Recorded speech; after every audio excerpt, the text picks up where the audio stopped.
नमस्कार दोस्तों, आप लोगों का हमारे न्यूज़ चैनल में बहुत बहुत स्वागत है। दोस्तों, इस वीडियो में हम आप लोगों से इस विषय में बात करेंगे कि सरकार घरेलू कंपनियों को खतरे से बचाने के लिए क्या प्रयास कर रही है और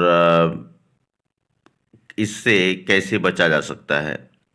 तो आइए हम देखते हैं कि जैसा कि आप लोगों को पता होगा कि अमेरिकी राष्ट्रपति इसी हफ्ते दुनिया भर की बड़ी अर्थव्यवस्थाओं पर टैरिफ लगाने का ऐलान किए हैं। इससे पूरी दुनिया के ट्रेड समीकरण बिगड़े हुए हैं और नई चुनौतियां सामने आ गई हैं।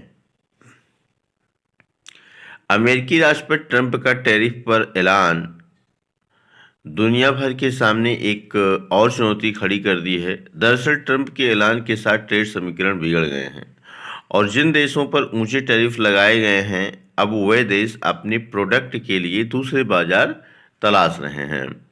इससे घरेलू कंपनियों के सामने नई चुनौतियां खड़ी हो सकती हैं।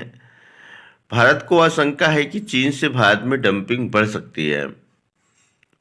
अगर ऐसा होता है तो इस बढ़ते फ्लो से घरेलू कंपनियों को नुकसान हो सकता है। सरकार ने इन आशंकाओं को देखते हुए देश में आने वाले सामान की निगरानी जारी कर दी है और कॉमर्स मंत्रालय लगातार इस पर नज़र बनाए हुए है।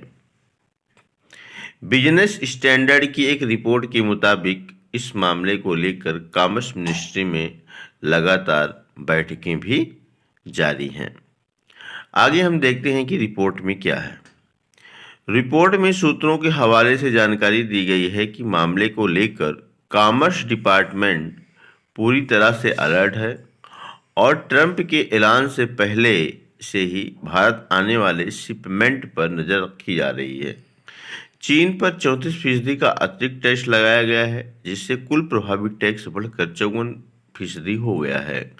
वहीं चीन ने ट्रंप के ऐलान के तुरंत बाद अमेरिका पर 34% का टैरिफ लगाने का ऐलान किया है। इसके अलावा चीन ने कुछ अमेरिकी संस्थानों पर भी प्रतिबंध लगा दिए हैं। इस ट्रेड वार की वजह से दुनिया भर के देश अपने उत्पाद के लिए नए बाजार तलाश रहे हैं।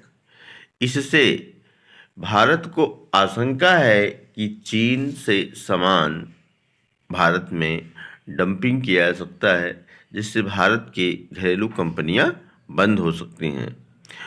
अब इससे कई देशों में उत्पादों में डंपिंग की भी आशंकाएं बन गई हैं। तो आइए हम देख लेते हैं कि ये डंपिंग क्या है। डंपिंग एक ऐसी स्थिति को कहते हैं जहां विदेश से सस्ती दरों से आने वाले सामान घरेलू मांग से भी ऊपर निकल जाता है, जिससे घरेलू इंडस्ट्री के लिए नई मांग के मौके खत्म होने लगते हैं और धीरे धीरे वे बंद होने लगती हैं। इस रणनीति का सबसे खतरनाक पहलू ये है कि जब एक देश की घरेलू इंडस्ट्री बंद हो जाती है तो सस्ती दरों पर डंप कर रहे विदेशी कंपनी अपने उत्पाद महंगे करने लगते हैं और इसका आम ग्राहकों से लेकर सरकार तक को नुकसान उठाना पड़ सकता है। तो दोस्तों, इस ट्रेड वार के बीच देशों को सतर्क रहना होगा, जिससे उनके देश में बाहरी जगह से इतना सामान